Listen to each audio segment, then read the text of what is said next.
Thank you so much, and welcome to our second ever, this year's second Ujima Fund Town Hall meeting of 2024. Thank you all so much for being here. Just an FYI, this meeting is being recorded for future use, and we will have a copy of this meeting available on our YouTube channel. I'll get started by introducing our illustrious crew before we get into anything. Today on the call, we have Youssef Alamutu, our Business Alliance Associate. All right, we got Genoa Daly, the Ujima Fund Administrator. Nia K. Evans, our Executive Director. And Natasha Shiku, our Communications Associate.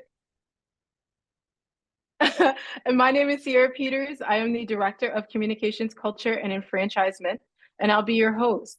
Today we have an exciting and packed agenda, so we'll just jump into it. I'll talk about the agenda and then we'll get into our sections. So we'll start out with announcements to update you on the latest developments and upcoming initiatives for the Boston Ujima Project and the Ujima Fund. Genoa, are you excited for that? I'm super excited, Sierra. So excited that you're excited, bestie. Next, Genoa and Natasha will lead our co-investment section where we'll chat with Glenn Lloyd of Mill Cities Community Investments, our first ever co-investment partner. So excited. Did you know that MCCI is the first Black-led CDFI in Massachusetts, Sierra? I did not know that, but that is both amazing and frightening, as Glenn said on our last call. Following that, we will get into updates and feedback from our recent ballots. Additionally, we will explore a new potential co-investment partnership with Local Enterprise Assistance Fund's Chief Lending Officer, Jose Luis. Also known as Leaf. How poetic. Yes, very poetic. Afterwards, we'll open the floor for a Q&A session where you'll have the opportunity to ask us questions and share your thoughts directly with us. And don't be shy. We invite you to ask questions throughout the discussion, and we want your feedback and for you to engage. So feel free to raise your hand, use the chat, drop some emojis, some reactions. So let's get started with some announcements. First, I'm thrilled to announce that our summer investor report will be released really soon. This report will highlight our recent updates and introduce readers to our technical assistant partners at Lawyers for Civil Rights and Morgan Lewis. And additionally, we'll have interviews with our newest UGBA members and so much more. So what else is going on, Genoa? As many of you may know, this spring we completed our 9th investment vote. I'm thrilled to announce that our members chose to invest $300,000 in Cadoga Productions, which is an early stage edutainment tech startup. Cadoga is dedicated to curating and commissioning diverse, wholesome, and accessible content for children. This is our largest investment to date, and we're incredibly excited about this investment. Nia, I hear you have an incredible announcement to share. The exciting announcement, we announced it last week, is that Bipla Rai, one of the co-owners of Comfort Kitchen, is our restaurant fellow. So if you will excuse me, I see my good friend Eric put in the chat, LOL. If you will excuse me, I'd like to have permission to not do this full announcement right now while I run upstairs and get Bipla and bring him back downstairs. And I have to say, this is Universe. So we said we wanted this to be informal, conversational, kind of silly. And we see I brought all the goofiness without even trying. So I'm going to go upstairs and get Bipla. Thank you, y'all. I'll be right back. That's amazing. Thank you so much, Nia, for bringing the goofy. That's exactly what we needed. I'm actually going to share a little announcement of my own. I'm thrilled to announce that we are actually in the final stages of our 2024 Businesses We Need ratification. So as many of you all know, we do have some Ujima voting delegates on the call. I see you, Joyce. Hey. Every year since 2022, we've been inviting our super voters to come together to ratify our business plans. In May 2024, this May, our voting delegation reconvened to start vetting about 150 businesses for inclusion in our newest investment plan. Our newest investment plan is geared towards businesses we need. You might have heard about the businesses we love, right? So those are the businesses that, folks were like, this is what we want to support. Well, we often don't see businesses that we need. Sometimes they're B2B businesses. Sometimes it's things that you don't often think about. So often many of our businesses are food businesses because we love food, right? And so last year we had an open call where we invited people to recognize businesses that we need. And they were attached to businesses on our neighborhood needs list. And so there's about 26 of those now. They range from anything from affordable childcare to artist space. And so, yeah, we're super excited about that. Please stay tuned as we will have an announcement about the selected businesses that will be in the investment plan and a celebration of our new delegates in the coming months. I think we should wait for Bipla. What do y'all think? Bipla's here. They're here. Bipla's here. No music. Hi, Bipla. No music. No music. Congratulations. Should we roll Thank it? you. Should we Yes, do the everybody please official? unmute. Okay, yes. Yes, we should do Everyone the says official mute. reading and then everybody unmutes and says, yay. So Okay. Nia, why don't you go ahead and introduce it? All right, so I'm gonna go back. I'm gonna read from the script. All right. Thanks, Noah. I am excited to share some fantastic news. We selected Bipla Rai as our 2024-25 Restaurant Fellow. This fellowship is all about recognizing and supporting restaurateurs in the Ujima ecosystem who are pushing the boundaries of hospitality. Bipla will be offering his expertise to businesses within Ujima Fund portfolio, the Ujima Business Alliance, and the Businesses We Love pipeline. I ran upstairs, y'all. As well as engaging in policy research and advocacy. Thank you. No, this Okay. absolutely is an honor and is something that's right on the line of my work. And I've followed Nia and the team with Boston Ujima Project for a very long time.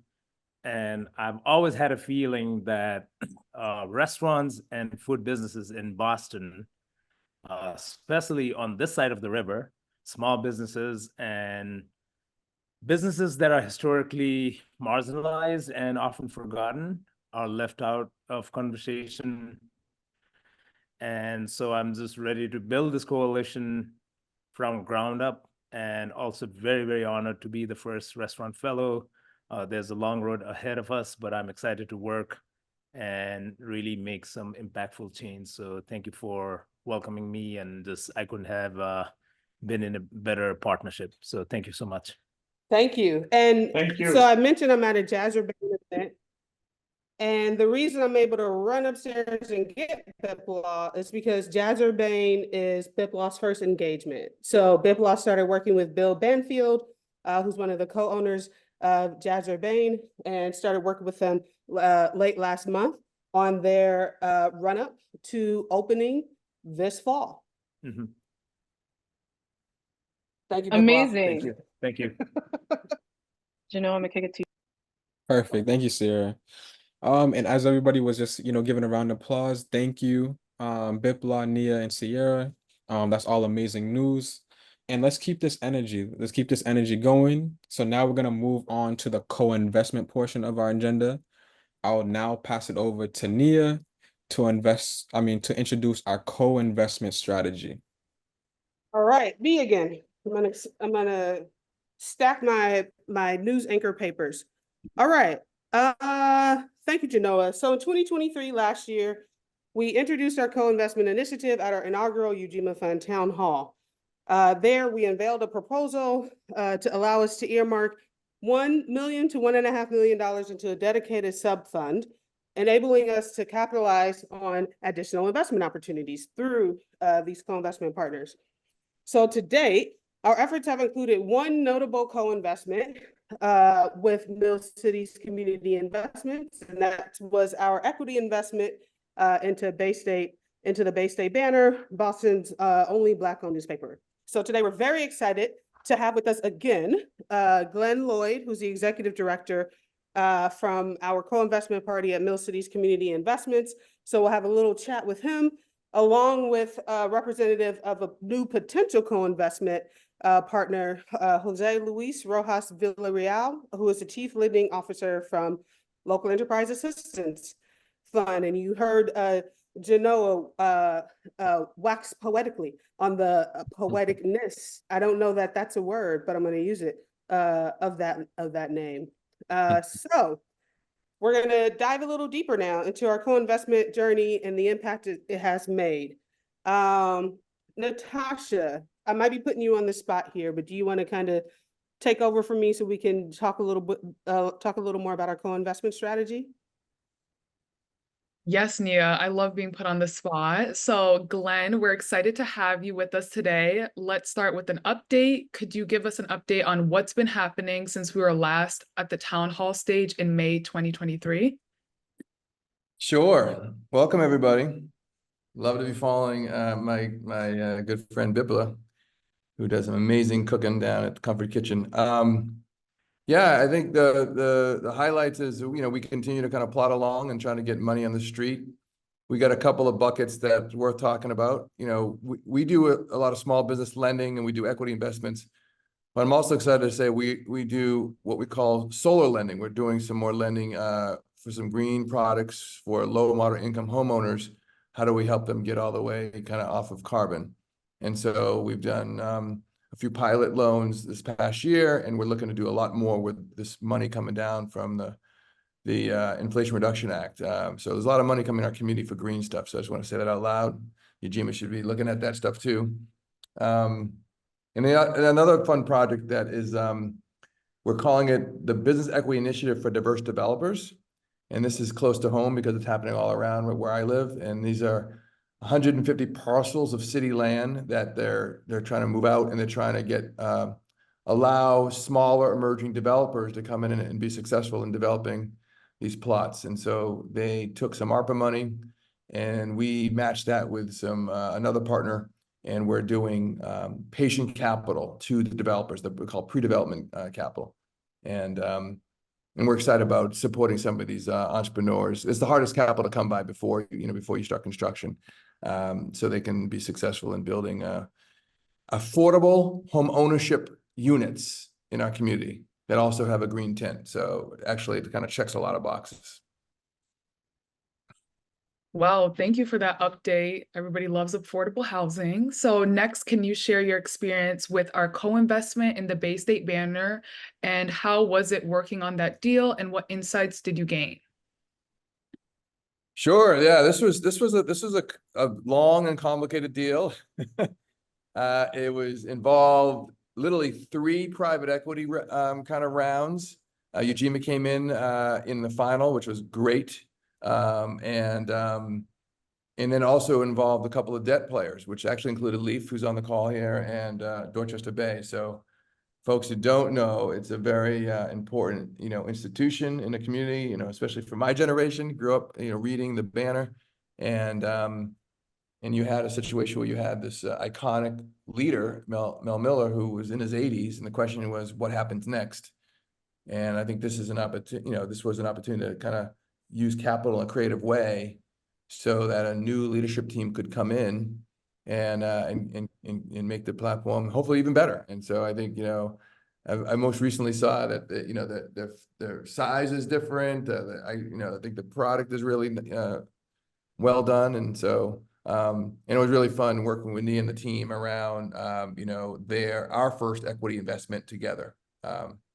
And now Nia, observes on the board, and it's going to be an important, kind of follow-on support system for the success. I'll quickly say, it takes a village, and so Ron and Andre and all are in the Business Equity Initiative, which is a kind of a high touch advisory support system, because it is a challenging sector to be successful, a niche. Local newspaper. So we want to, all hands on deck, as they say in this one. Thank you for that, Glenn. That was very insightful. Finally, what exciting developments and plans are on the horizon for MCCI? We got too much stuff going on right now, so I got to slow it down a little bit. But one folks should be looking out soon. We're going through a rebranding process, so we're gonna be launching a little tickler. We have a new name, new logo, so that's all coming out late September. We'll continue to double down on our solar lending, as we're calling it, and we've just started lending in Rhode Island. And so if that's not enough, that is enough. And we'll continue to do, the good work, I think, around a high touch advisory and looking at more equity investments. Did you say new name, Glenn? I certainly did, Nia. Ooh. And you know what? I really think you're gonna like this one, but I can't say it yet. Is it poetic? Is it like leaf? Is it brook? Is it sage? You know what? You're getting warmer. All right. And just so y'all know, Glenn and I are cousins, play cousins. So you might hear us call each other cousin every now and then. All right, cuz. Oh, Sierra asked in the chat, what is high touch advisory? Are we doing questions now? Or are we waiting until later? Okay. Good. Got to know. Oh yeah. No, it's I just made it up, to be honest with you. It's spending quality time where we get with deep relationship. And it's it ends up being very high touch. My whole thing is like, it's not just the TA and technical assistant, and I go back and forth on some of this stuff, but it's the resource networks that we can tap into that really add the tools for folks to really grow, whether it be whatever relationship with contracts or access to capital or the next innovation. We really want to open our people up to these networks. And what I'll add to that really quickly, Glenn, another way I think of high touch is like, it's not cookie cutter, right? It's kind of customized to the unique needs of the business. 100%. Yeah. Thank you for that, cousins. Thank you so much, Glenn, for sharing all those updates and insights. I think I speak for everybody. I don't think you guys are doing too much. I think you're doing just enough. And it's always inspiring to hear about the progress and exciting plans at MCCI. Everybody give a round of applause to Glenn. Now to continue our discussions on the impact of our co-investment strategy, I will turn it over to Genoa from our Ujima Fund management team. Perfect. Thank you, Glenn and Natasha. Thank you. Now we're switching gears a little bit. I'm excited to speak with Jose Luis, the Chief Lending Officer from Leaf. And as some additional background that we mentioned earlier, Leaf is being considered as a new co-investment partner. So let's dive right into this, Jose. Thank you for joining us today. To start us off, can you provide a short overview of Leaf and how does the organization work? Yeah, of course, Jonah.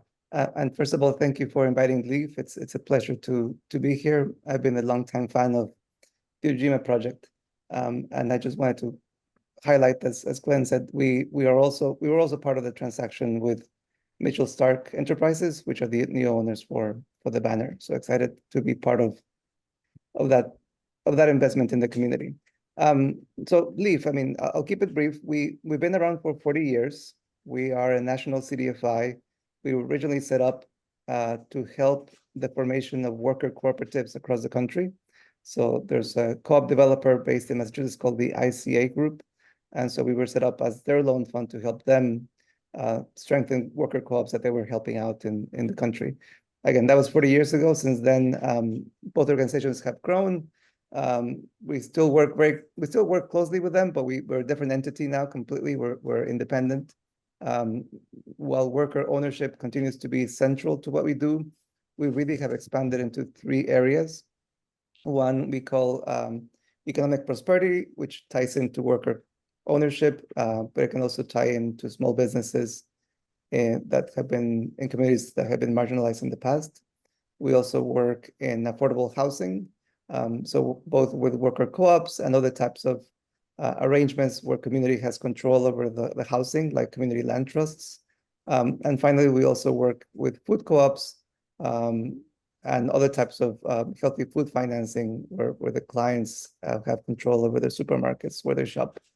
And then we also, where we're a national CDFI, because we're based in Boston, we also have special programs just for Massachusetts, separate from our national lending. And those programs both include our lending in communities of color, and also we have built a procurement platform that that is being leveraged by different entities in the state, including the Gaming Commission and some other large players in the state, so they can identify people, companies owned by people of color, so they can help them meet their goals in their work.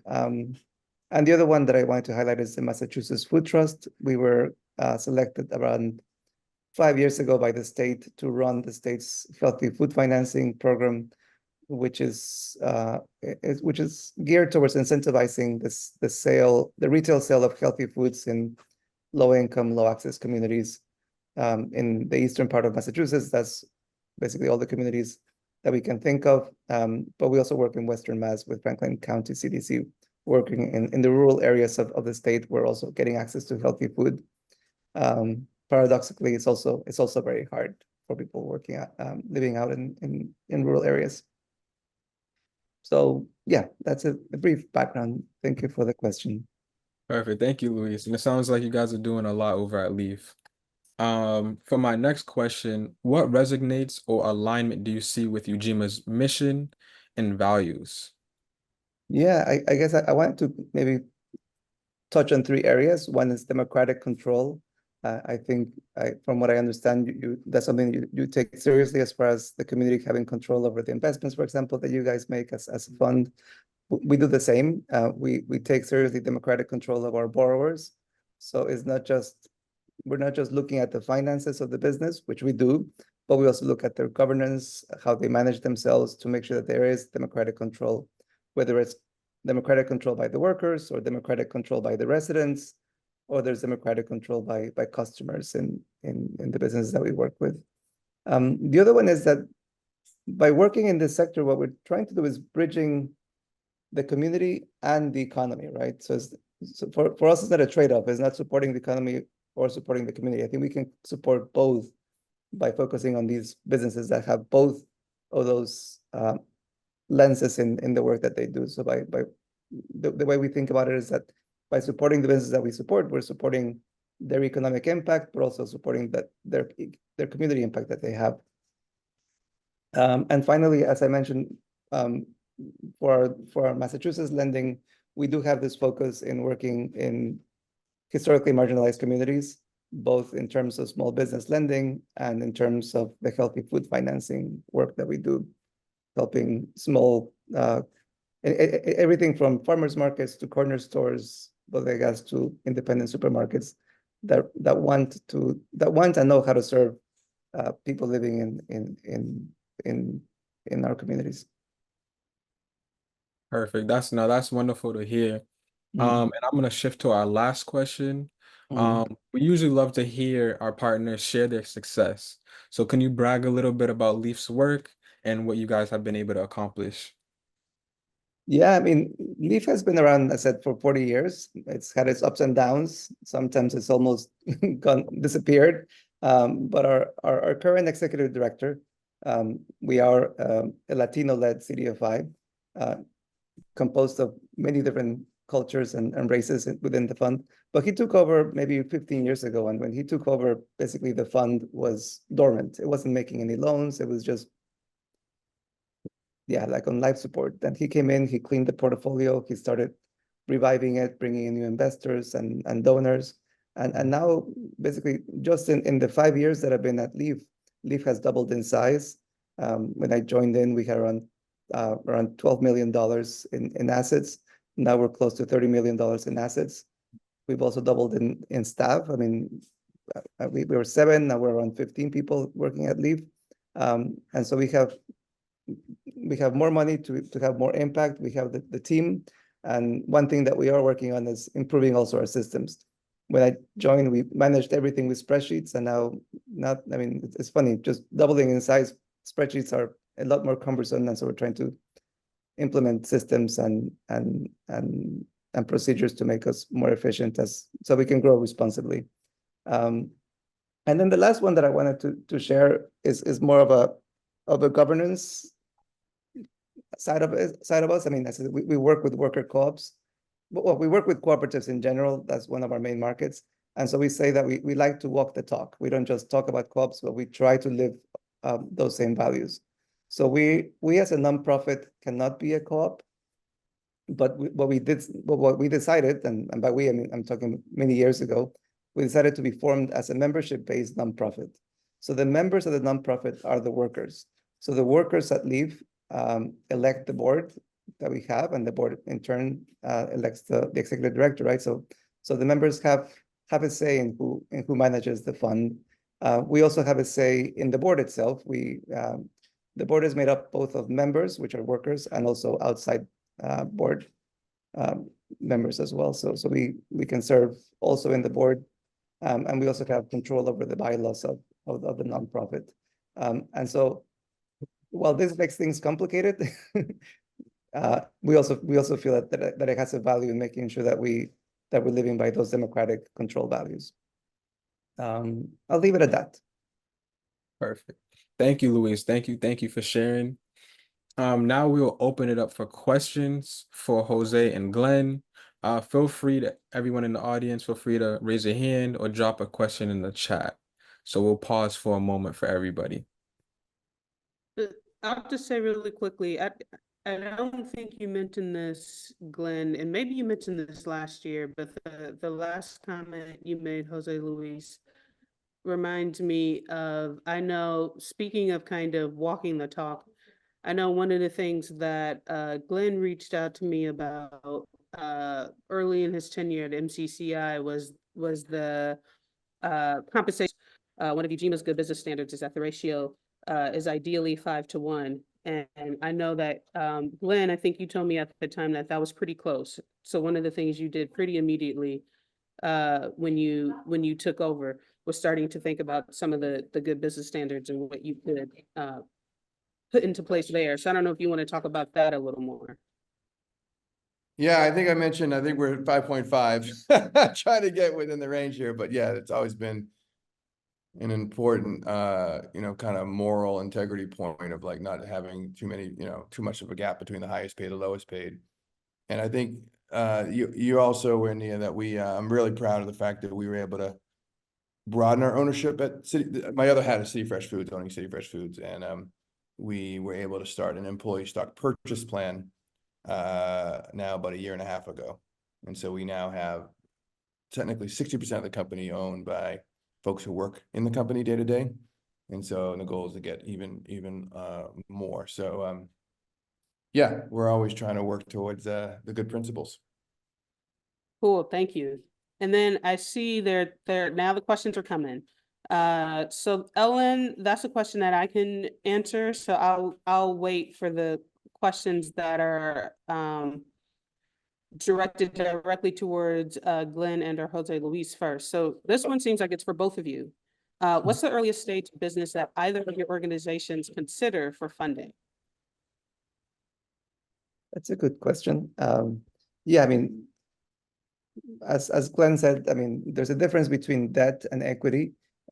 Most of what LEAP does is debt. We have done some quasi-equity transactions, but debt is not really what a startup needs. A startup needs really patient capital because they don't have money to be making monthly payments of interest and principal, right? So we can work with startups, but they don't really need our money. So, but we have worked with startups, but just with a very small loan amount to help them bridge something or take a little, fill in a small piece of their need, because most of their need is really equity.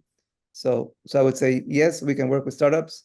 It's not the typical thing that we do. When we do work with a startup, it's with a very small amount of money. The only exception to that is when maybe it's a startup in paper, but in reality, there's something that makes it a bit more than a startup, right? So for example, in the case of food co-ops, when a food co-op is starting, it is a startup, but usually there's a lot of support behind that effort. They probably have raised a lot of equity, and maybe debt is something that can be used in a transaction like that. The other one might be when maybe someone is starting a new business, but they used to work in that business before. Maybe they used to work at a dentist office and they want to open their own practice, right? So it's not like they don't know the business. They've actually been part of a business that they're basically trying to open up on now on their own. And so in those cases, it might look like a startup on paper, but when you dig in, you see that there's more there, and we could work more easily with a business like that is also a startup, but there's a bit more that we can hold on to understand how likely they are going to be able to repay a loan. I hope that's useful. Yeah, I think first off, we should all be aware that Leaf and MCCI and I think Ujima now, we all work together. And so we have, you know, a very prominent member of the Leaf team on our loan committee looking at deals. And we do a lot of co-deals together. So it is great to be in this kind of ecosystem with some really good folks. Yeah, and very similar to what Jose said, you know, we shy away from the startups.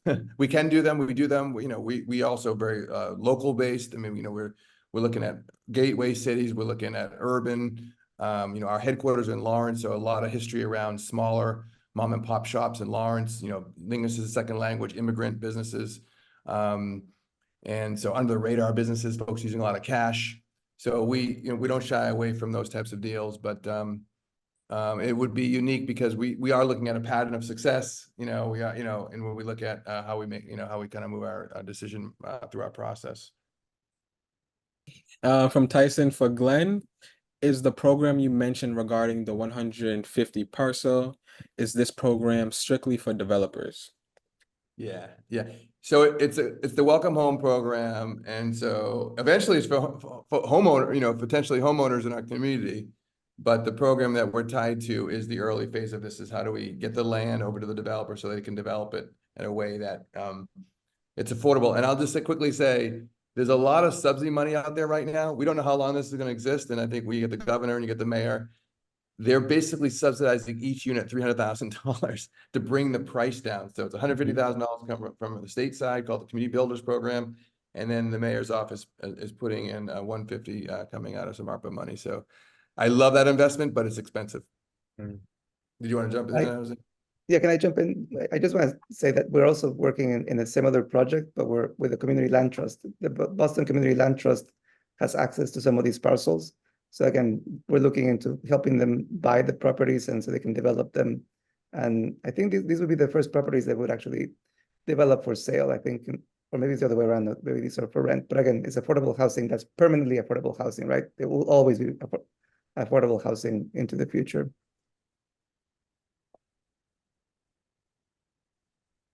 Amazing. And I'm looking around because Sierra, looks like we're in the same studio, but I don't see you. You know, yeah. When you said, I think we can take about 3 questions. Are We you could saying take 3 one more questions in general question. or 3 more? No, one more Okay, question. so Ellen did have that question. That was more of a broader question. So Ellen asked, how exactly does co-investment work? So I don't know, Sierra, if we have some collateral that's easy to drop in. But essentially, this was a strategy that we had actually created when Ujima first launched. And we had a chance to really follow up on it last year at our fund town hall, our first Ujima Fund town hall. So we anticipated, and we were correct, that there were going to be some deals that were going to be happening that many community members just were not going to be aware of off bat, just because just of the nature of the deal or the nature of certain industries, for example, like real estate. So if you're just a regular person like me walking around, you kind of become aware of this stuff when you start to see stuff kind of poking out of the ground. You're not necessarily part of the conversation, for example, when there's some conceptualization happening. So one of the things we had talked about, and this was in early 2018, 2019, was to have a list of co-investment partners. So even at that time, BEI was on the list. Glenn's org that's now merged with MCCI. Leaf was on the list. Our sister fund, BII, was on the list, et cetera.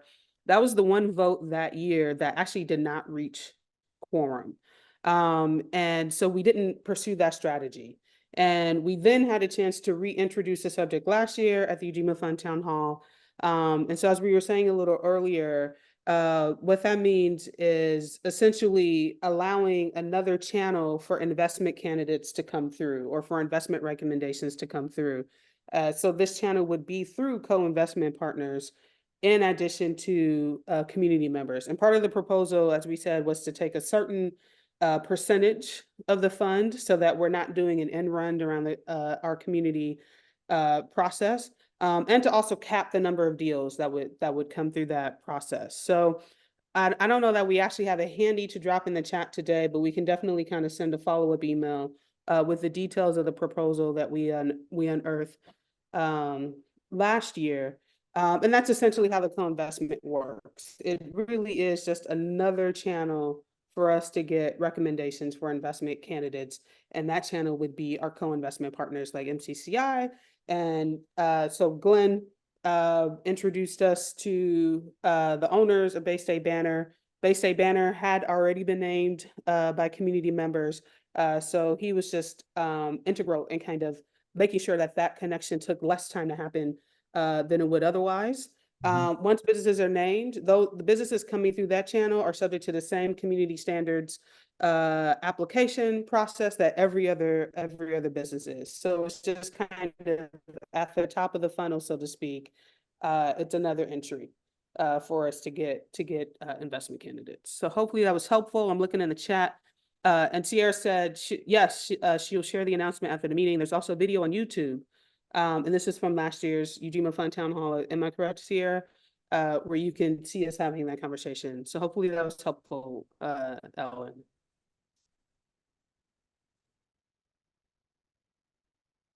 Perfect.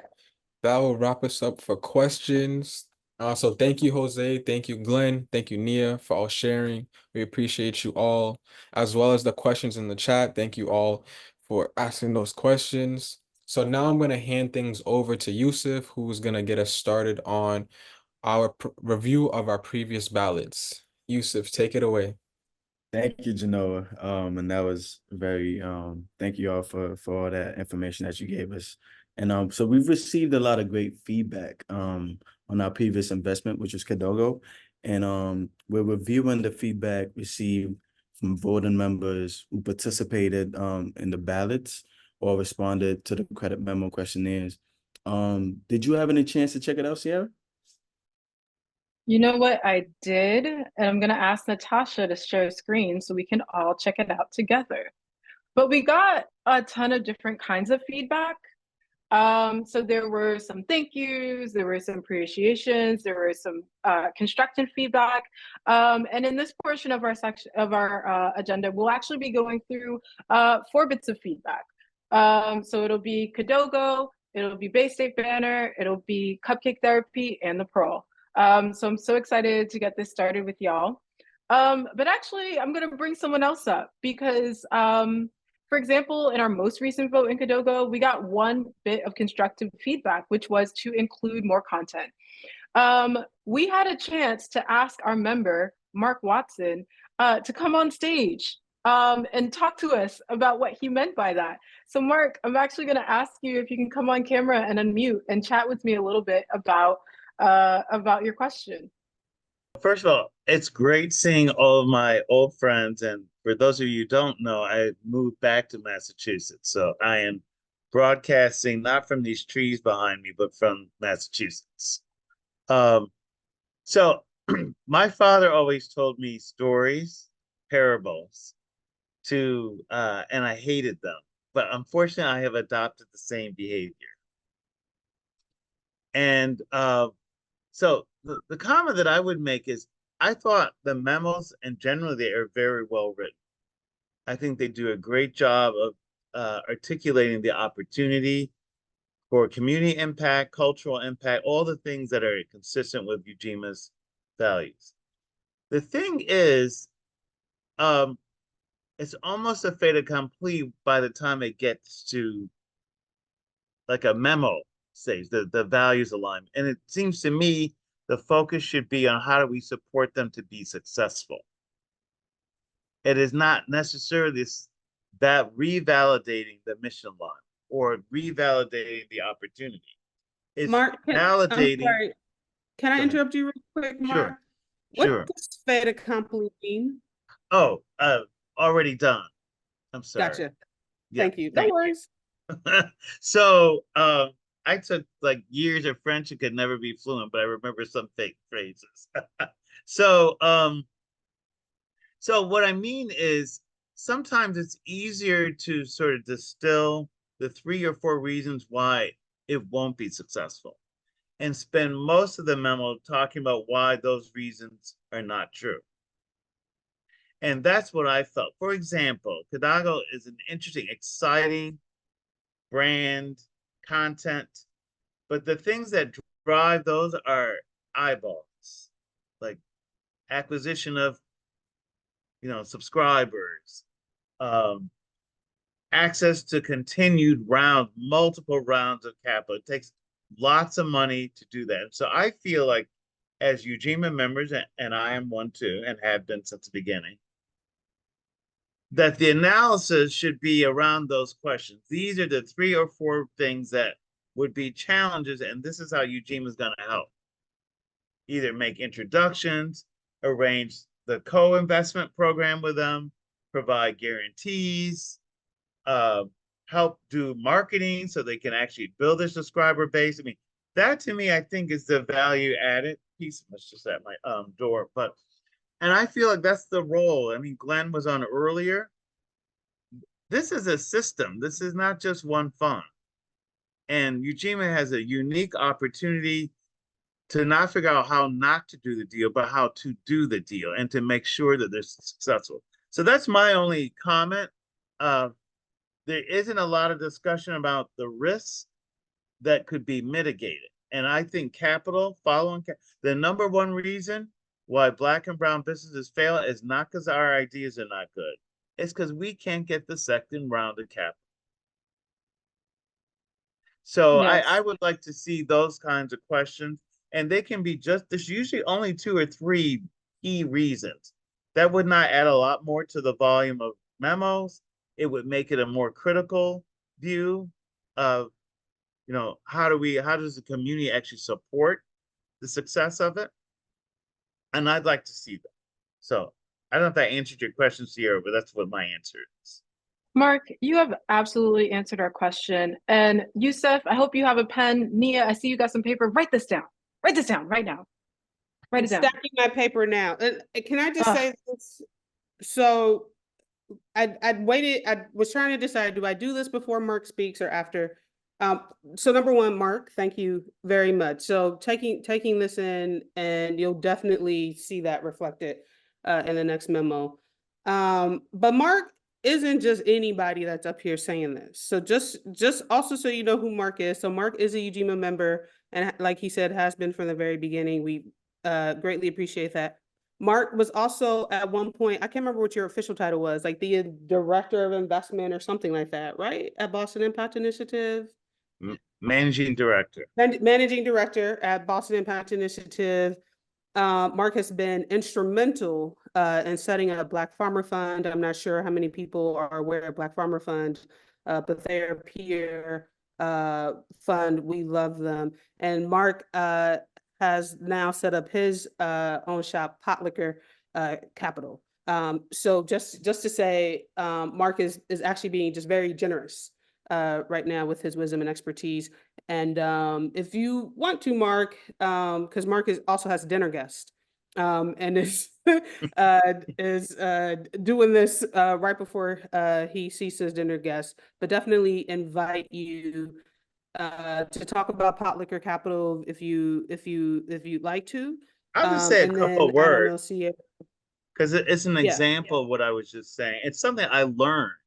Well, I didn't know all this. It's just trying to find justice for communities I care about. You learn over time. One of the things that I realized is that you have to figure out your fund place in the system. Like where are the points? Like you have your own investment thesis, your own community values, but where do you apply that in the system to produce change? So Pot Liquor is a farmer-led investment fund that is blended capital. Our board, our investment group, the staff looks exactly like who we serve. We serve BIPOC farmers all over the nation. We have funded fishing quota in Alaska. We have provided equipment for Hawaiians in valleys in Oahu. We have funded 6th-generation Black orchard farmers, and the last one in Florida. I mean, we've been everywhere. In the North, we've done stuff at Triple J Farms in New York. And one of the things I learned is our folks don't have access to capital, not just one time, for the extent of their duration in the business. And so it is imperative that we have not only impact with that business, with the community, which you guys certainly do, but then you need to have a systems place. So one of the things we've been doing is talking to USDA to get opportunities for funds like Ujima and Black Pharma Fund and Pot Liquor to get access to government guarantees. These are our tax dollars too. To be able to provide those so we could have our borrowers come to us and have the same access who are in ag. That is a big deal. That is a huge deal. So I say that because that's where we are now. We certainly do the blended capital offerings. We do co-investments. We've done that we've done 40 partnerships in 3 years. 40. So, and we want to do 300 all across the nation. But that requires support. So I'm just encouraging people. So that's one thing. The other thing is we're not counting how many watermelons that somebody grows. We are mapping relationships. So we are looking at the number of relationships that they have when we meet them, and over 10 years, what do they have? Broadening and deepening. That is relational lending. We've done 40 relationships. We have about $2.5 million of loans. We've raised 10. And we have no non-performing loans, no credit checks, all mission-oriented, all folks, and they all do climate, or somewhere on the journey of climate justice. We often have the worst land, the most contaminated, the most climate jeopardized places. So it's actually more important that we do these. And we also loan in clusters. So we do not loan to any one farmer unless they are in relationship with the other farmers in the community. So you can be the best farmer you want to be, but if you can't play well, then because otherwise you don't have a way to address the system. So those are factoids. I'm just sharing what I'm learning and still hope to learn with Ujima. I love being a member. I love the deals that have been approved. I'm just saying, let's do more. So that's what I would say. More to come. More to come. Thank you so much, Mark, for taking time out of your day to speak with us. We're definitely going to heed your advice in the next memo that we do. And Yusuf, who does write most of the memo, is taking notes. He got his pen in his hand. He's ready to go. When we get back on Canva, you'll be sure to notice a lot more content. Thank you, Nia. Thank you, Mark. Thank you for the invitation. I'm going to Of course. join my guests, but you will. Let's keep going. Enjoy dinner. All right. Enjoy dinner. Bye-bye. Thank you so much. Bye-bye. All right. Now, I want to say back to you at the studio because we are pretending to be newscasters, but it is actually still on me. So once again, I'm going to say thank you, Mark, so much for taking the time to speak with us today. I'm actually going to flash back to the rest of our feedback. So another member said, it would be good to have an organizational maturity map where we can place every organization we consider for support. Now, Nia, Genoa, and Yusuf, you all lead the Ujima Fund management team. I'm wondering if you could speak a little bit to this question. Thoughts? Answers? Yes, of course. Thank you, Sierra. So we have agreed that having an organizational maturity map is beneficial. In the credit memo, we always have information about the growth journey for every company, as well as their financial health plan.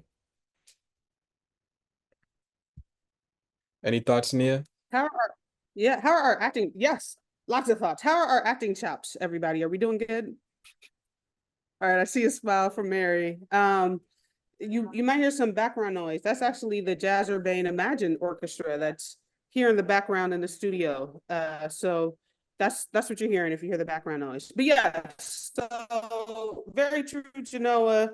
Although we don't use terms like maturity map, all of the information is available for members to make their own assessments of the business and its investability, which I think investability is a word. Is investability a word, Yusuf? I think it is, Nia. Speaking of investability, this is our first investment vote with 60% quorum, and members had a lot of positive feedback on it. One of our members said, "Keep up the excellence in presenting BIPOC entrepreneurs." What happened? And small businesses who are striving to do good for the good cause, to ultimately be agents in purposeful and impactful initiatives. And another said the memo was helpful and comprehensive. I'll pass it to you, Sierra. Thank you so much, Yusuf. Natasha, please, next slide. Natasha? It looks like we're losing Natasha. Natasha, please. Oh, we got it back. Can you go back 2 slides, Natasha? Okay, okay, Natasha, are you back?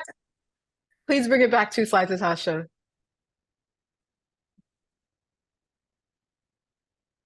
Okay, oh, thank you so much, Natasha. Here are all of our appreciations for the Kadogo investment vote. Thank you so much. You know, we do release a lot of content, Yusuf. And it's great to hear that people are not only reading it, but finding it useful. And it's also great to hear that people are personally invested in the outcomes of what we're trying to achieve. So true, Sarah. Thanks, Bestie. Now we're going to shift gears and dive into feedback we received on the Bay State banner, but not before slowly scrubbing through the next 2 slides. Take a screenshot if you would like to read the next 2 slides, which are the appreciations and critical feedback on the Kadogo investment ballot. Natasha? Natasha, are we losing you? I think we lost Natasha again. Okay. Okay, there we go. Next slide, please, Natasha. I've heard of losing people in windstorms, but not in heat. Now here's Natasha with the weather. I'm sorry. Nia, I'm gonna kick it to you. Wrong slide, right? Yeah, the next slide. Yeah, next slide, Natasha. Sorry, y'all. I'm clicking next. It's just not doing it on Zoom. I'm gonna how about I share screen, Natasha? How would that feel? That would be Is that okay? It's important to support local media. Yes, it is. Okay, so right. We ready? I am opening up. Yes, just give me 1 second, Nia. I just got it open. Thank you. Thank you so much, Nia. All right, okay, there we go. You're welcome, Sierra. Funny, I still don't see you in the studio. You know, okay. I'm taking. All right. Can you hear me? Yep, I can hear you. Can you hear me? Yeah. You got me? All right, excellent. Yeah, this vote was exciting. It was our first investment in a media company. Wow, 2 media companies in a row. Let's check out the appreciations. Yeah, so one member actually mentioned this as important for them. So they said the banner has a long legacy of principled journalism that supports social justice, and the new leadership seems to be committed to these principles too.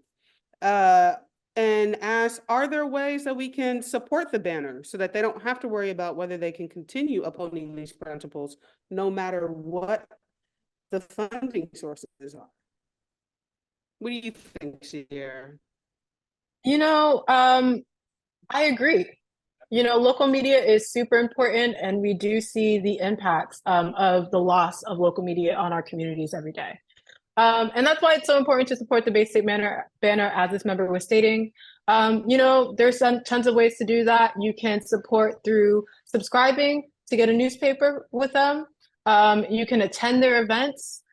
You can read articles on their website to increase their ad revenue that way.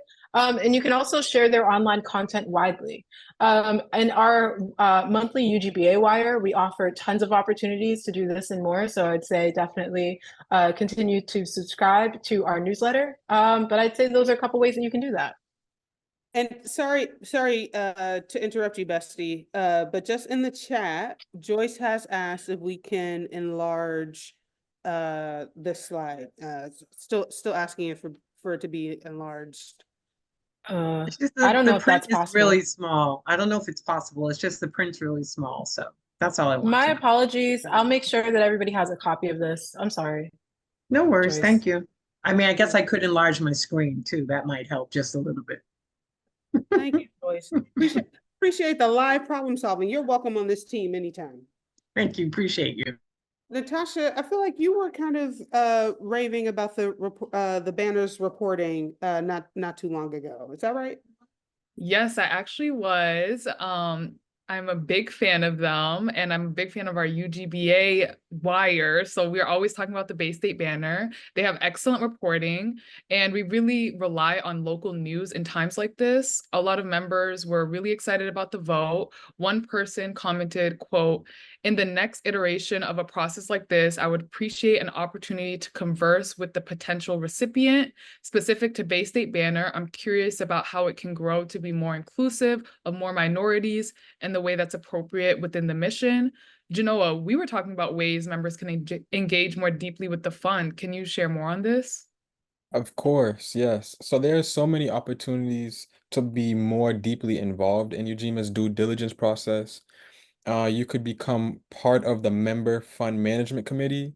This committee is aimed to deepen community control and participation within our communities.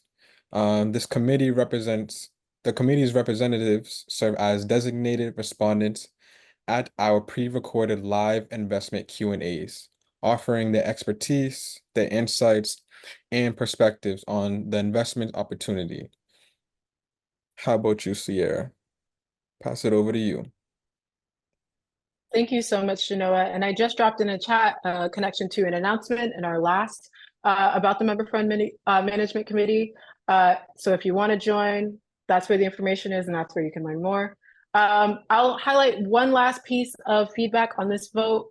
In the appreciation section, someone said, "Thank you for all the reminders." I'm going to read that again. Thank you for all of the reminders. It must be a pain for you all, but it really does help those of us who are probably doing more than we should. Thank you, member.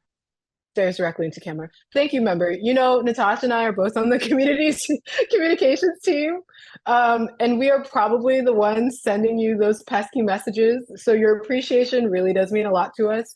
We're always here to support member engagement with gentle reminders, and we're glad that they've been helpful. Sierra, you say pesky, I say informative.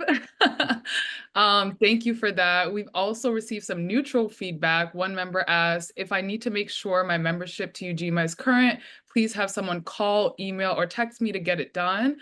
And if you ever need to verify your Ujima membership status, we encourage you to reach out to us at comms@ujimaboston.com so somebody on the amazing comms team can respond, or visit the login function on our website at www.ujimaboston.com. And our team is here to assist you via email or through direct contact. So if you prefer that, please do not hesitate to reach out. Alongside that, we did get a little bit of critical feedback, our favorite. So I'm gonna, Natasha, yeah, okay, there we go. Hey now. Alongside that, we did get some critical feedback. A member writes in, "My only question, what are the conditions placed on the Bay State banner for the money? How do we know that the money will be well managed?" Nia, you're the boss. Do you want to take this one? Sure. And by boss, I think Sierra means I'm the DJ. That's what she really means. But so with all of our portfolio companies, we do a quarterly check-in with them. And at that quarterly check-in, they provide the previous quarter's financials. Helping us conduct that check-in is our Ujima Fund Advising Director, Julia Parker, who some of you may be familiar with. You will have seen some of her recommendations and assessments on our investment opportunity memos, as well as one of our primary technical assistant partners, Boston Center for Community Ownership. So we do a regular touch point. Again, like as I said, we look at the financials every quarter. We compare what we're looking at to the projections, and not that we're looking for them to be exactly the same. But if there's a big distance between what we're looking at currently and what the projections are, then we're asking some questions. And then not only are all of our portfolio companies entitled to monetary investments from the Ujima Fund, they are also entitled to, I mentioned we have a primary TA partner, technical assistance partner, all sorts of additional support. Which is why I really appreciate Mark's remarks earlier. So one of the first things that Ujima Good Business Alliance members do when they actually join the alliance is they fill out an intake form and they let us know. This is the Jazz Urbane Orchestra you're hearing in the background, and now Bill Banfield has just walked in and yelled out that there are no more cookies available. Not sure what that means. But the Ujima Good Business Alliance members, they tell us what their needs are and they tell us what types of support they're looking for. So our comms team may provide marketing support, which a lot of businesses ask for if they ask for it. We'll work to provide anchor institution relationships so that our businesses can get contracts, et cetera. BCCO will work with our businesses on bookkeeping, for example, which is a need that comes up a lot, and really works whatever state a business's financials are in. If they ask for that kind of help, we are able to match them, if not with BCCO, with someone else to provide that type of assistance. So again, regular check-ins, regular monitoring, for lack of a better word. I don't necessarily like that word, but yeah, it isn't just here's some money and now we're walking away and we're not hearing from the business ever again. So Mark used the term relational lending. I'm not going to take that term because I'm not sure how much pot liquor kind of talks to people about that term, but to say at the core of what we do is relationship building. So hopefully that does answer this question about making sure the money will be well managed. As Glenn mentioned earlier, as part of our investment, we have an observer seat on the board. So for example, I was able to observe a board meeting that happened a couple of weeks ago. And so that's another way that we're able to make sure that the money is being managed responsibly. Sierra, what do you think? Should I say more? No, I think that's perfect. Or do you think that you think we got it? All right, excellent. Yeah, no, Nia, I think that's perfect, much like you. I'm gonna shift gears here. Thank you so much, Nia. We're gonna shift gears to our final ballot with Cupcake Therapy and the Pearl. Now, we've received a lot of insightful comments on this one, so we're just gonna dive in. Let's get started with appreciations. One member writes in, the credit and investment memos are so well formatted and clear. Exclamation point.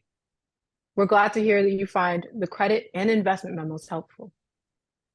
Yes, and another member mentioned, thank you for the reminder phone calls to vote. I like this a lot too because we make a lot of calls, like us here and just Ujima members, Ujima workers and everything. So like that means a lot to us because You know, you never know. You're like, oh, am I nagging them?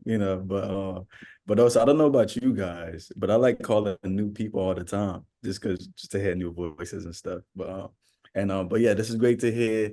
And at Ujima engaging our members into the voting process is a very crucial thing to us. So thank you. Yes, and I actually disagree with Yusuf. I like calling the same people, just saying, "Hey, what's up? It's me again." So, another member raised this question: will there be a vote every month, once a quarter, ad hoc cadence? Genoa, can you take this one? Of course, and this is a really good question. So our investment ballots are conducted on an ad hoc basis to respond directly to the needs and opportunities within our business pipeline. This approach allows us to be flexible and timely in supporting each business. So while we don't have a set cadence like every month or quarterly, we try to ensure that each investment opportunity is thoroughly reviewed and aligned with our membership's priorities. And I'll pass it over to Nia. Thank you. And yeah, Kristen asked, can I just in the chat, can I just get a call for the fun of it? And Kristen, you already know the answer to that. The answer is yes. All right, so Natasha, there's a question here regarding the future of the fund. Are there any proposals or ideas for a Ujima card that members could use to log their businesses? I'm sorry, to log their visits at Ujima businesses. Maybe there's an incentive after a certain number of visits. Y'all, it's really active on the scene here. It's a lot of fun with this orchestra. But sorry, maybe there's an incentive after a certain number of visits, and maybe the business can report that Ujima can track that on the back end to measure and document the Ujima community support. Hopefully that wasn't too disjointed. But Natasha, yeah, what are your thoughts about that? This is a great question, Nia. Ujima has actually explored similar initiatives in the past. In 2018, actually from 2018 to 2019, Ujima partnered with Common Good and Dudley Cafe to pilot an Ujima Good Business payment system. And this initiative aimed to redirect our spending away from credit card companies towards community-controlled finance. And it's part of our broader vision for an alternative currency ecosystem that keeps local dollars circulating within communities of color, supporting businesses and economies owned by marginalized groups. And we would love to explore this idea again in the future. Yeah, for sure. I had a Ujima card and I used it at Dudley Cafe. I think that future will be sooner rather than later. No promises, but it won't be like too far out. So we really appreciate that suggestion. Thank you, Ujima member. Yes, thank you, Ujima member. You know, Nia, another member shared something very similar.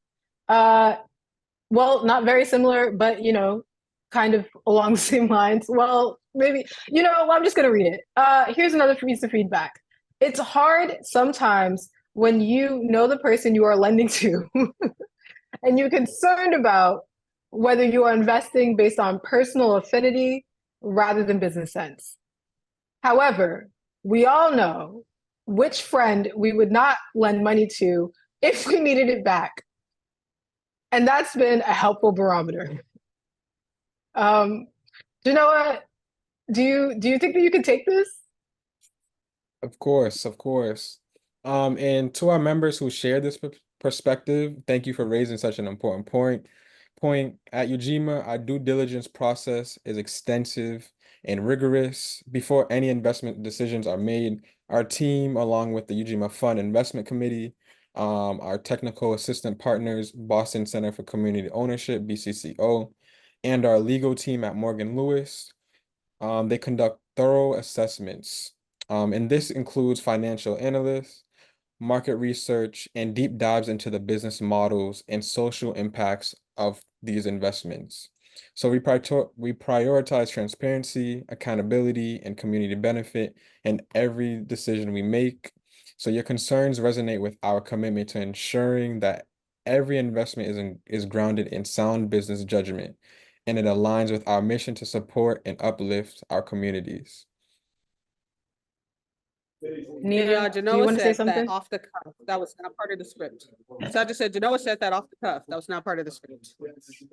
That's also not true. Sorry. Go ahead, Sierra. Oh my God. Thank you, Genoa and Nia. Here is our last piece of critical feedback. I'm not reading at all.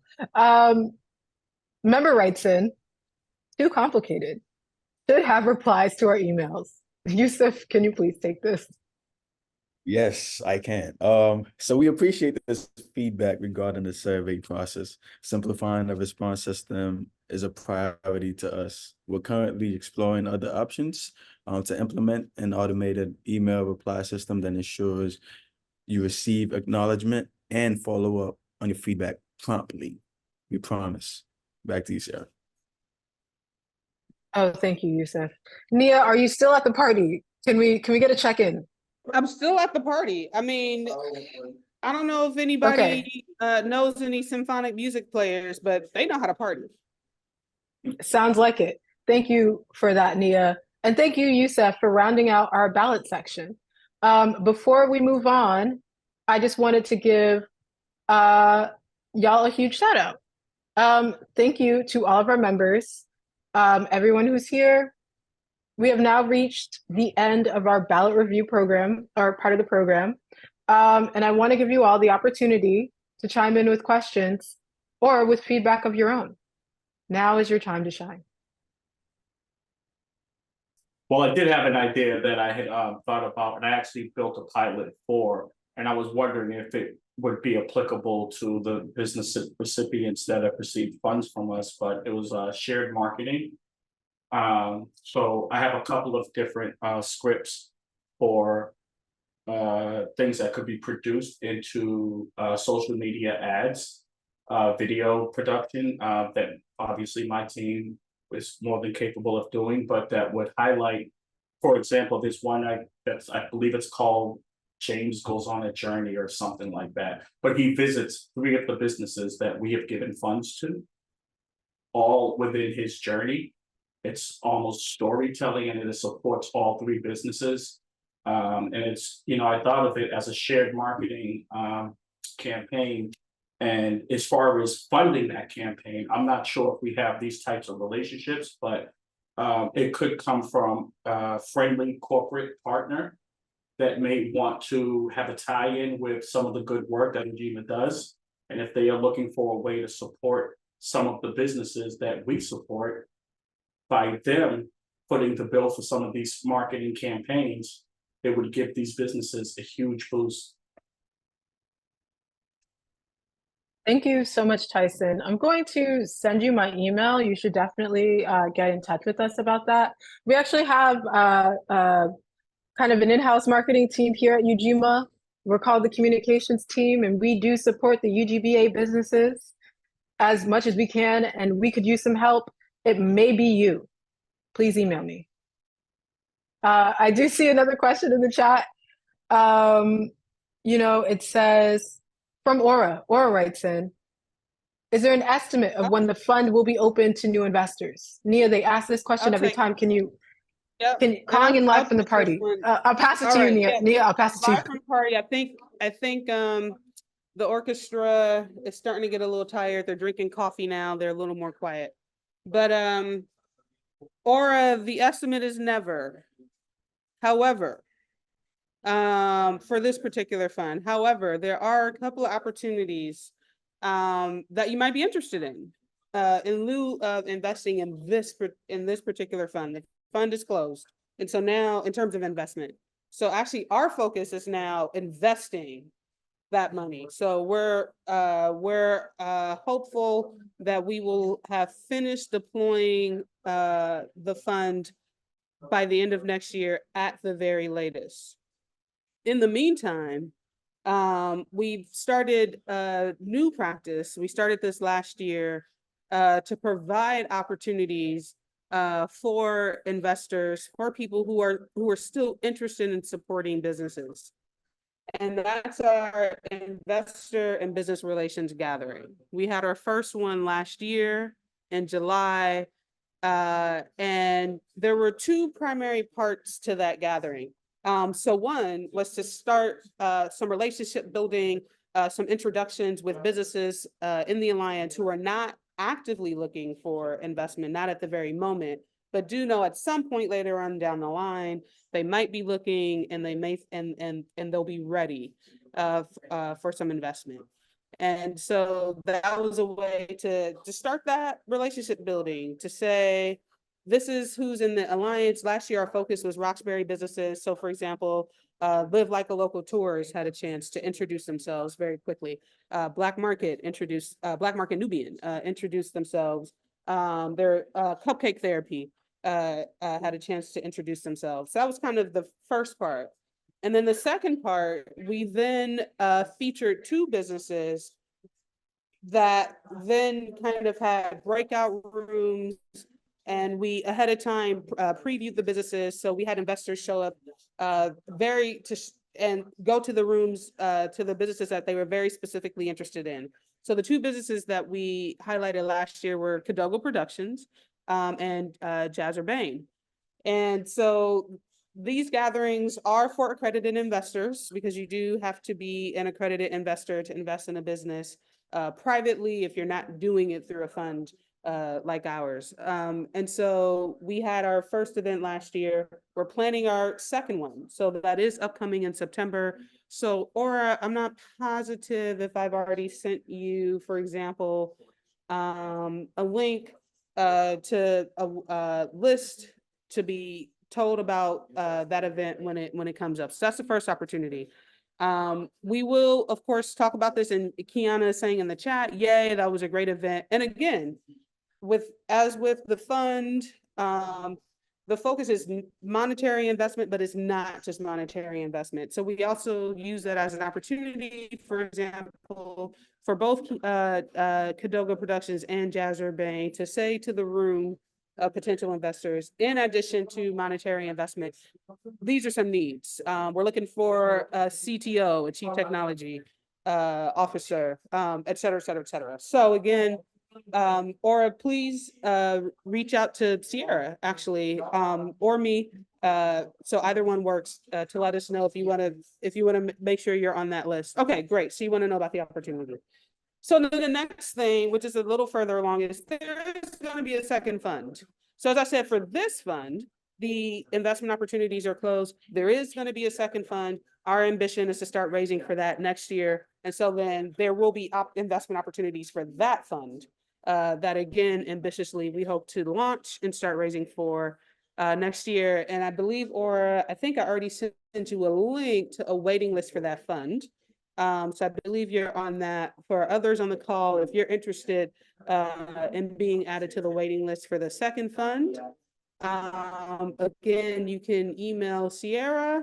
You can email me. I mean, really, you can email any member of our team. I mean, this is a huge studio. I think there are a few of us that are here, and I can't see anybody except for the Jazzer Bain Imagine Orchestra. But anybody on the team that you email, they should be able to get you to the right place so that you can join that wait list.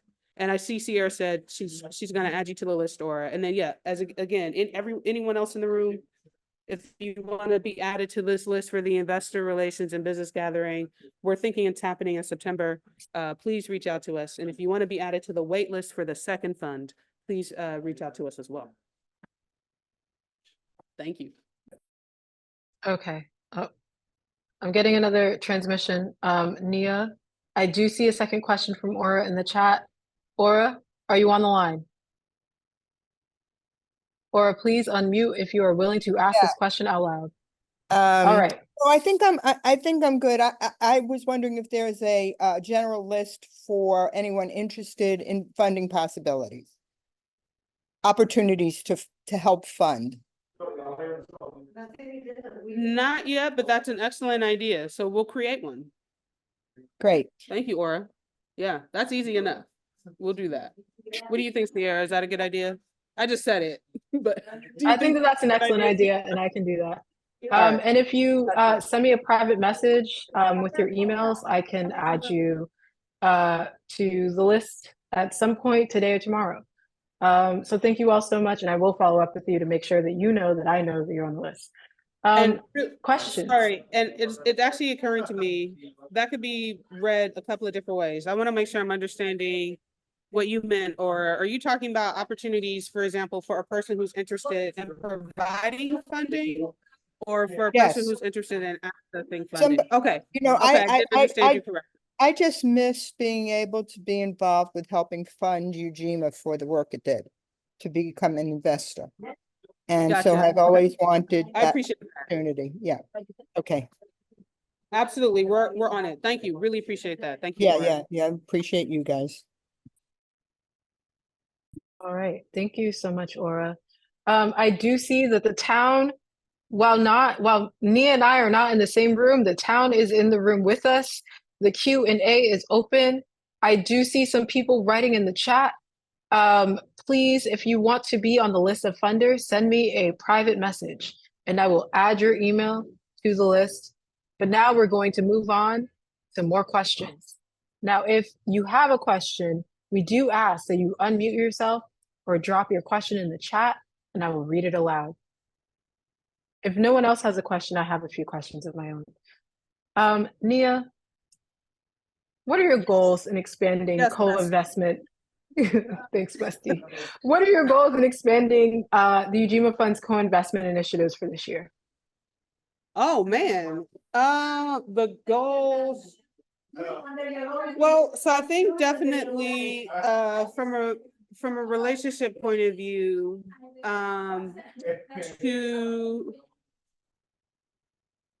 to add co-investment partners without forcing it, I think, which is important.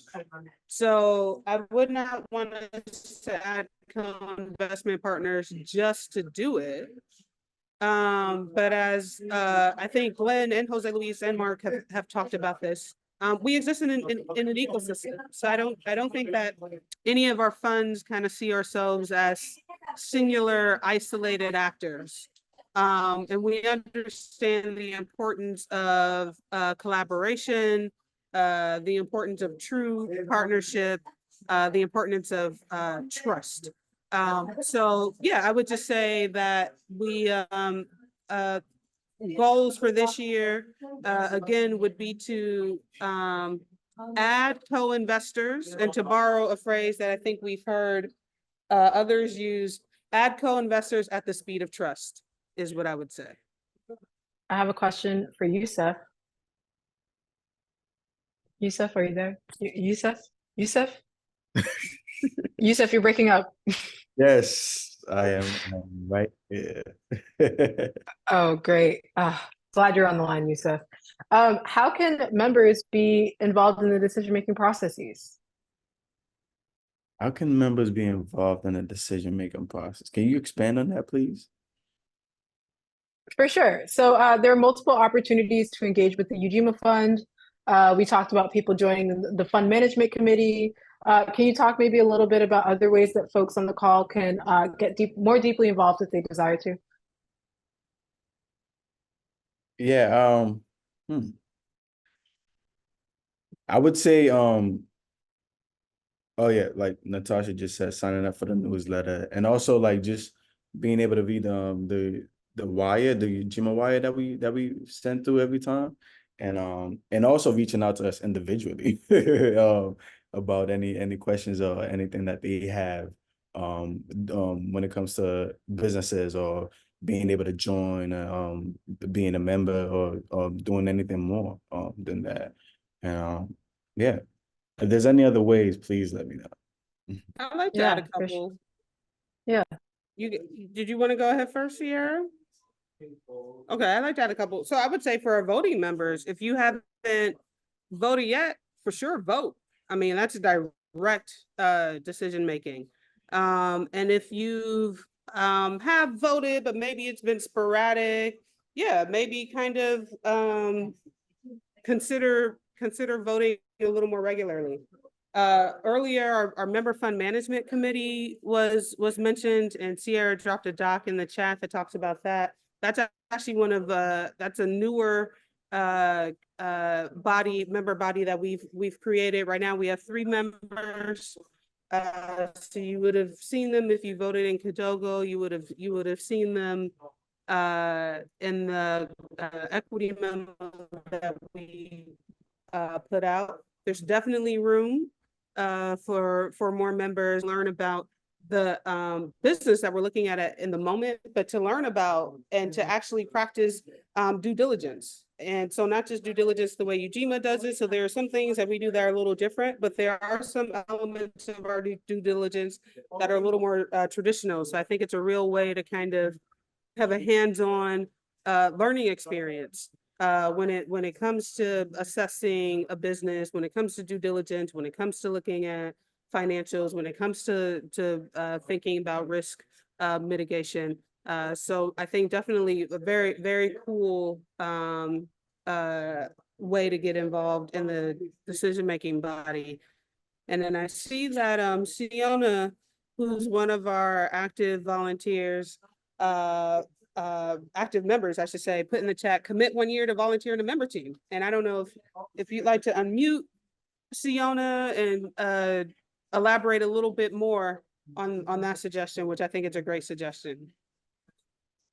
Sure. I think it's both a privilege as well as kind of a responsibility as an investor, as a member, as a community member, as an ally. So yeah, I think if you can, swing committing 6 months, a year is probably optimal from my perspective, so that you can get some rhythm and cadence with the other member teams. But seriously, there are so many avenues within our ecosystem that could, or, even recruit from within the community members that to kind of, lock arms with us, and particularly on the member teams. So we're Thank you so much. sometimes. Thank you so much, Siona. And then what I'll add, because I talked about voting members earlier, the other thing that I'll add for our solidarity members, our solidarity members also have the very crucial role of actually helping us to get out the vote. So I think if you're a solidarity member, you're kind of, well, how can I get more involved in decision-making processes? You can have a role, and as Yusuf said, I agree with Yusuf. I myself also have a lot of fun when I'm calling members. I think Natasha says she has a lot of fun. I don't want to put anybody on the spot, but I do see some solidarity members in the room that do help us get out the vote. They make phone calls, they send emails. So invite anyone who knows that I'm talking about them. If they want to unmute and talk about the experience, I invite them to talk about that. Okay, I do see one question from Naomi. Are there possibilities for involvement of groups and organizations that share a commitment for the solidarity economy? Can you unmute and say a little bit more about that question? Yeah, I'm thinking particularly, I'm a member of the Boston Workers Circle, and particularly the Acting for Racial and Economic Justice Committee of that. And as individuals, we've been involved in member teams, and that's been in many ways quite good. But I'm thinking of sort of a closer organizational connection, and maybe the new Solidarity and Policy Committee is a way to do that. But I've really liked what I've heard about how important relationships are. And so I'm interested in ways of building deeper relationships, not just with individuals, but with groups that sort of share deep commitments, including solidarity economy and racial justice. Thank you, Naomi. And Siona, I see you responded. Do you want to respond out loud, or should I just read your response?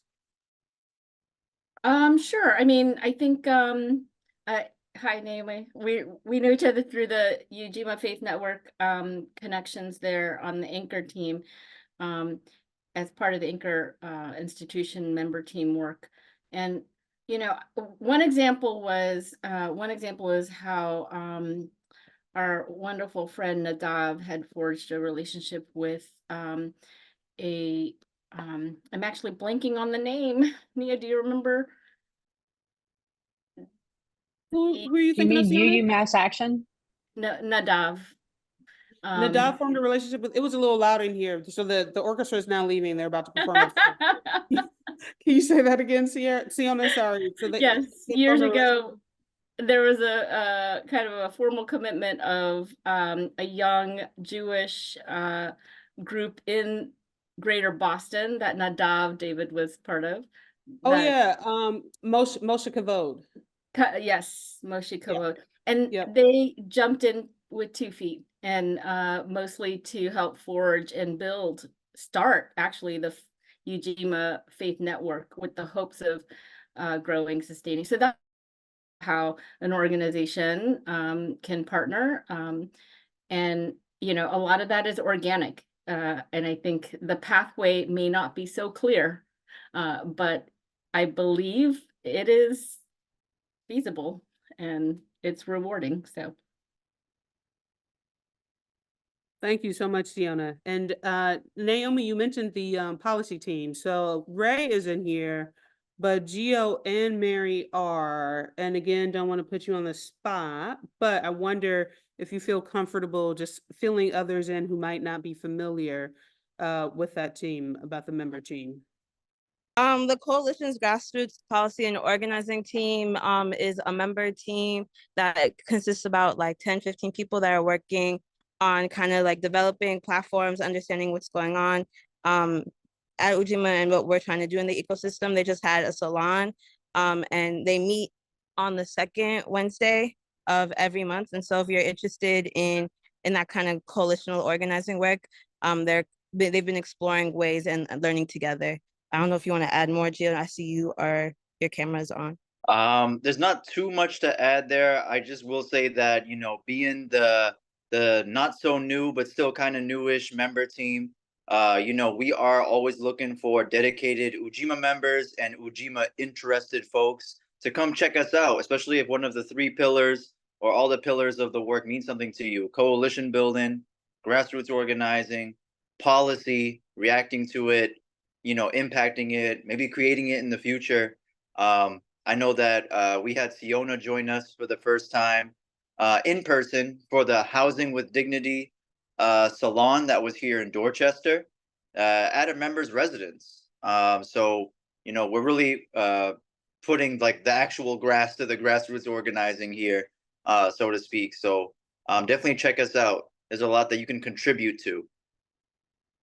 Thank you. And Gio and Mary, I'm going to keep you on for a bit because I saw, Mary, you talked in the chat about Ujima Cafe and phone banking. So I'm going to ask you to go ahead and take this opportunity for people who may not know about Ujima Cafe to talk about it as well as phone banking.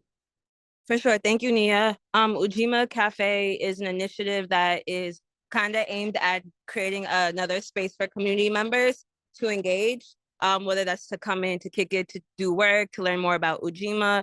It's operating as a part hangout, part office hours. It's also a way that we are trying to use to support our local businesses.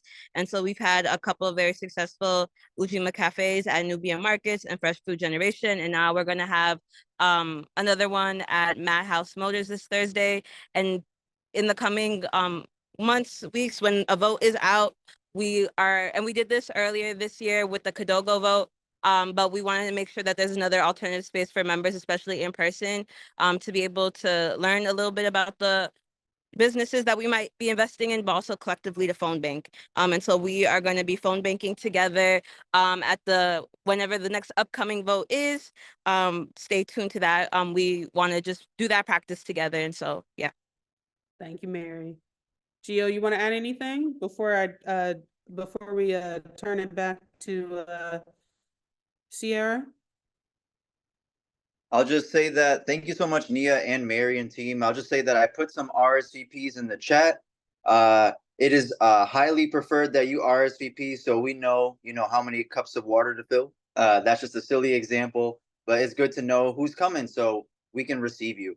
And you don't have to RSVP and you don't have to be a member to show up at Ujima cafes. So if you have people that are like, what the heck is Ujima? I know what it means in Swahili. I know you guys vote, but like what other stuff do you do there? Bring them to meet other members. and the members can tell them, you know, just some light networking over some nice foods locally made, some nice iced beverages because it's the summer and all that. And just one tidbit about the phone banking, like, you know, whenever the vote happens and or whoever it's for, you know, in our alliance, you know, we should definitely have all hands on deck. Even if you can't come to a phone banking event, we always send out that toolkit so that you all can do phone banking on your own time, because almost every time is prime time nowadays, you know. So I'll just pass it back to our facilitators. Thank you. And hit me up with any questions in the chat. I'm looking at the chat. Yes, thank you so much, Gio. And the next vote might be sooner rather than later. You will just have to find out. I'm going to do one last call for questions before we start to close this thing out. Ellen Epstein, we're going to get you on the list. You will be on it for sure. But if there are no more questions, I'm just going to take a pause. I have a question, Sierra. I have a question. Natasha got a question. Natasha, don't you work here? Sorry, go ahead, Natasha. Can you highlight any recent success or milestones for Ujima's investment programs? So many successes and so many milestones, Bestie.